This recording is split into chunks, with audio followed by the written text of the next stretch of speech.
तो book of Esper के इस एपिसोड के स्टार्टिंग में बहुत सारे लोगों को मरते हुए दिखाया जाता है। उनका खून चारों तरफ फैल रहा था और चारों की तरह उड़ रहा था। और देन हमें जूफेन को दिखाया जाता है जो कि अपने किलिंग के राइट हैंड से सबको दूर फेंकता हुआ आगे बढ़ रहा था और लेफ्ट हाथ में कस करके फ्लावर स्पिरिट को पकड़ा हुआ था। और देन उसको देखते हुए जूफेन कहता है, इस बार कौन सा रास्ता है, मेरे साथ खेलने की कोशिश मत करो। डर से कांपते हुए फ्लावर स्पिरिट ने अपना सर हिलाया और वैसे ही एक बड़ी दीवार की ओर इशारा किया। वैसे ही एक एक्सप्लोजन होता है और वैसे ही जूफेन उस दीवार को तोड़ करके उसमें एक गेट बना देता है। जूफेन को लगा था कि घेर के जाना बर्बादी होगी समय की, इसीलिए उसने नया गेट बना दिया। और जो सिक्स प्रिंस था जूफेन के हर टाइम पककर ही खड़ा हुआ था, जैसे मानो कि वो एक सच्चा फैन हो जूफेन का। इस बात पर विचार कर रहा था कि क्या जूफेन एक अब इंसान नहीं है, क्या ये एक जानवर बन चुका है। और इस समय सिक्स प्रिंस ऐसा इसलिए कह रहा था क्योंकि इस समय जो जूफेन था वो एकदम जानवर के जैसा लग रहा था। अगर उसके सामने कोई भी दरवाजा ना होता तो वो उस दीवार को ही तोड़ देता और जो कोई भी जूफेन के रास्ते में और या फिर उसके गोल में आता तो वो लाश बनकर हमेशा के लिए ही चला जाता। और या फिर तुम लोग ऐसा कह सकते हो कि जूफेन इनको इंसान के रूप में नहीं देख रहा था, बल्कि कुछ बैरियर्स के रूप में देख रहा था। देन वैसे जो सिक्स प्रिंस के एल्डर होते हैं वो कहते हैं, हम लोग ने पीछे भी देखे थे। देन वही एल्डर कहते हैं सिक्स प्रिंस जो सर जूफेन है वो बहुत ज्यादा ही रेकलेस है। ये एक इंपीरियल पैलेस है जिसे कि जूफेन ने लाशों का ढेर बना दिया है। दाएं बाएं हर जगह लाशें ही लाशें पड़ी हैं। इनकी पागल शक्ति के साथ इससे कोई फर्क नहीं पड़ता कि वो किस पर कदम रखता है, लेकिन एक बार जब वो चला गया तो आप हमेशा के लिए पीछे रह जाएंगे। वो चला जाएगा, तुम यही रह जाओगे सब कुछ बर्बाद करके, और फिर सब कुछ तुम पर ही गिरेगा। जो वो तीनों एल्डर्स थे, मतलब सिक्स प्रिंस के जो एल्डर थे वो लोग भी उनका पीछा करते करते यहाँ पर आ गए थे। और यहाँ पर जो कुछ हो रहा था वो देखने के बाद तब उन्होंने ये कहा था। और जूफेन ने क्राउन प्रिंस के मैनर को डिस्ट्रॉय करने के बाद जब उन्होंने जूफेन की क्रूरता को खुद देखा तो उन्हें अपने लॉर्ड के लिए डर लग रहा था। तभी वो एल्डर दोबारा से कहते हैं, सिक्स प्रिंस हमें अब यहाँ से जाना होगा और अभी भी लॉर्ड को रियलाइज होना बाकी है कि आप भी इसमें इन्वॉल्व हैं। और जब हमसे पूछताछ की जाएगी तो हम कहेंगे तब कि उस लड़के ने हमें मजबूर किया। और देन ये कहने के बाद हम लोग सभी इनसे आजाद हो जाएंगे। और देन ये सुनने के बाद जो सिक्स्थ प्रिंस होता है वो भी सोचने लगता है, लेकिन उसने फटाक से कहा, जो सर जुवो है वो मेरे सम्मानित गेस्ट हैं और मैंने कहा था कि मैं उन्हें वहाँ ले जाऊंगा जहाँ वो जाना चाहते हैं और मैं अभी वही करूंगा। और अब जब वो मिलने वाला है इसीलिए मैं उसको कंफर्म करने के लिए मैं सर जुवो के साथ जाऊंगा। और आप अगर डरे हुए हैं तो आप जा सकते हैं, आपको यहाँ कोई भी नहीं रोक सकता। और अब सिक्स प्रिंस उनको भगाने के बाद जुवो फैन की तरफ देखते हुए कहता है, सर जुवो मेरा इंतजार कीजिए। और अब जो जुवो फैन था वो अपने सामने आने वाली हर एक चीज को पार कर गया था, चाहे वो आदमी हो या पत्थर। और जुवो फैन के पीछे कुछ लोग परेशान होकर चल रहे थे और एक बार जुवो फैन अगर चला गया तो वो क्या ही करेंगे। और इस समय जो वो एल्डर्स थे वो लोग भी नहीं गए थे, वो लोग भी सिक्स प्रिंस के पीछे पीछे आ गए थे क्योंकि सिक्स प्रिंस उनका लॉर्ड था। और जो सिक्स प्रिंस था वो इस बारे में ज्यादा कुछ नहीं सोच रहा था और बस वो जुवो फैन को काम करता हुआ देखकर मुस्कुरा रहा होता है। और अब यहीं पे सीन कट होता है, हमें किसी को कहते हुए दिखाया जाता है, योर मैजेस्टी जो क्रिमिनल है वो यहाँ पर आ रहा है, वो सिर्फ 1000 मीटर की दूरी पर है, मैं आपसे प्रार्थना करता हूँ कि आप यहाँ से भाग जाएं। देन दोबारा से कोई कहता है, महाराज वो अब बस सिर्फ 800 मीटर की दूरी पर है, कृपया करके यहाँ से भाग जाइए। और इसी तरह एक बगीचे में इसी तरह की घबराई हुई आवाजें आ रही थी जिससे कि वहाँ की शांति भंग हो गई थी। जो इंपीरियल गार्ड्स थे वो एक के बाद एक आते गए, वो पूरी तरह से घबराए हुए थे और रिपोर्ट कर रहे थे और वो अभी बस एक ही बात कह रहे थे कि अपराधी करीब आ रहा है और वो उसे नहीं रोक सकते। और इस समय महल में मौजूद लोग डरे हुए थे, लेकिन साथ ही उन्हें शक भी था अचानक ऐसा शैतान कहाँ से आ गया और आखिरकार क्वांगरान ने किस एक्सपर्ट से पंगा ले लिया और कब लिया, कोई भी इसका मतलब नहीं समझ सका। यहाँ तक कि गोल्डन रोब पहने हुए एम्परर भी नहीं समझ पाए कि यहाँ पर हो क्या रहा है। वो अचानक और क्रूर घटना से तनाव में थे, उसे इस बात का बिल्कुल भी अंदाजा नहीं था कि उसने ऐसा कौन सा पाप कर दिया है जिसे उसकी सजा मिल रही है। और तो और क्वांगरॉन एम्पायर के पास बेस टाइमिंग सेक्ट की प्रोटेक्शन भी थी और पूरी तरह से डिस्डेन होने के बावजूद बेस टाइमिंग सेक्ट अभी भी अपने नाम की परवाह करता है। लेकिन तब भी यहाँ पर ऐसा क्यों हो रहा है, इनकी प्रोटेक्शन के बाद भी ऐसा हो रहा है। वैसे एक और धमाका होता है और उसी एक्सप्लोजन के साथ में जो एम्पायर सब कुछ सोच रहा था वैसे ही वो सोचना बंद कर देता है और उसने देखा कि जहाँ वो खड़ा था वहाँ से 100 मीटर की दूरी पर एक पहाड़ी उड़ रही थी। जब धूल साफ हुई तब मुट्ठी भर लोग बाहर निकले। सबसे आगे मेन कैरेक्टर मेन अपराधी जुवो फैन था, देन उसके पीछे एम्परर का सिक्स्थ प्रिंस और कुछ ही कदम पीछे उसके एल्डर्स। और जब एम्परर ये देखता है तो वो कहता है, बेटा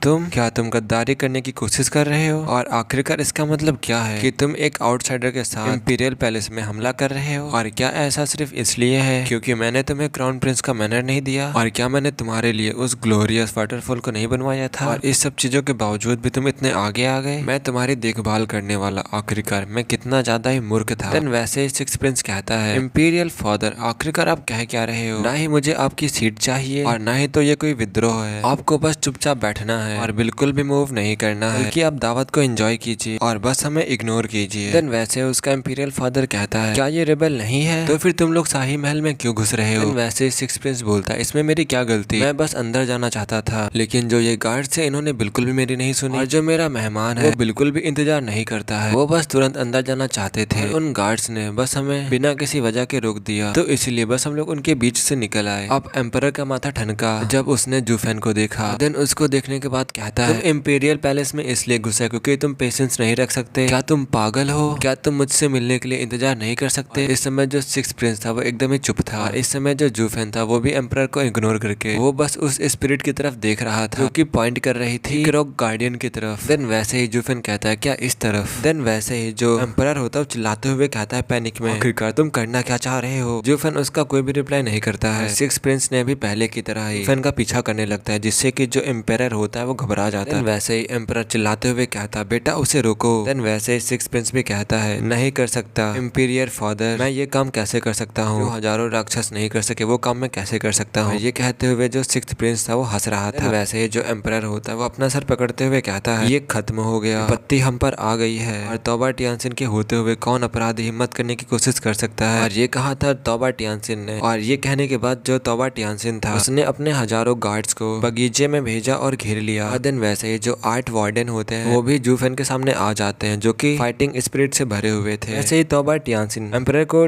ग्रीट करते हुए कहता है एम्परर देरी से आने के लिए प्लीज मुझे माफ कीजिए। और इस समय जो एम्परर था वो बहुत ज्यादा ही खुश हो चुका था। देन कहता है नहीं ठीक है कोई बात नहीं, और कमांडर तौबा आप सही समय पर आ गए, उस आदमी को पकड़ो, उससे सब कुछ नष्ट करने से रोको। देन टियानसेन भी कहता है ठीक है। देन फिर पलट कर चिल्लाते हुए कहता है 8 वुल्फ वार्डन्स, उस आदमी को अरेस्ट करो। और अब जो वो 8 वुल्फ वार्डन्स थे वो लोग बस अपने कमांडर का ऑर्डर फॉलो करने जा रहे थे। देन वैसे ही वहाँ पर कोई आ जाता है और कहता है वेट, और ये वही दोनों भाई बहन थे। देन वैसे ही जो तौबा टियानसेन होता है वो चिल्लाते हुए कहता है तौबा ल्यूफेन तुम लोग यहाँ पर। देन वैसे ही जो तौबा ल्यूफेन होता है वो अपने फादर से कहता है फादर जल्दी से उन वार्डन्स को रोकिए, हम लोग उस आदमी को छू नहीं सकते, और अगर हम लोग उस आदमी को छूते हैं तो हमें और भी परेशानियों का सामना करना पड़ सकता है। और जो तौबा ल्यूफेन और जो लियानियर थी वो लोग जूफेन की शक्तिशाली पावर देखने के बाद वो लोग जूफेन को अच्छे से जानते थे कि जूफेन उस अकेले के सामने इस पूरे एम्पायर की सेना और तौबा फैमिली भी इस अकेले का सामना नहीं कर सकती। और इस समय जो तौबा टियानसेन था वो भी शॉक्ड हो चुका था। तौबा फैमिली अपने नेशन की सेवा के लिए समर्पित था, हमेशा बहादुर और तेज, कभी कायर नहीं। लेकिन ये दोनों उससे उसका पद छोड़ने का आग्रह कर रहे हैं। फिर तौबा टियानसेन अपने मन में कहता है आखिरकार ये आदमी कौन है कि मेरे ये दोनों बेटा बेटी मुझे रोकने पर मजबूर कर रहे हैं, क्या कोई उम्मीद नहीं है। और जब तौबा टियानसेन उसको उस आदमी को ध्यान से देखता है तो वो पाता है कि वो कुछ फेमिलियर लग रहा है और उसने उसे कभी देखा है। और देन वैसे ही कहता है द बेस्ट स्टीवर्ड इन टियानियो, क्या ये वही स्टीवर्ड जुओफेन है। और जो वो 8 वार्डन्स होते हैं जब वो भी ध्यान से देखते हैं तो वो लोग भी शॉक्ड हो जाते हैं। और इस समय जो जा लहान था उसे अभी भी वो कड़वाहट याद थी जो उसने तब झेली थी। इस पुराने दुश्मन का सामना करते ही जो पुराना डर था वो तुरंत ही सामने आ गए और वो इतने शक्तिशाली थे जिससे कि वो डगमगा गए। जूफेन ने अब तक एक शब्द भी नहीं बोला, लेकिन फिर एम्परर ने कहा कमांडर तौबा क्या आप इस आदमी को जानते हो। देन वैसे ही तौबा टियानसेन कहता है सिर्फ मैं इसे जानता ही नहीं हूँ, ये मेरे पूरे जीवन का ऐसा एकमात्र व्यक्ति है जिसने मुझे युद्ध में पराजित किया। देन वैसे ही एम्परर कहता है तो क्या तुम्हारा मतलब 8 साल पहले इसने रिप्लेस किया था the second god of war Dugu Gentian को,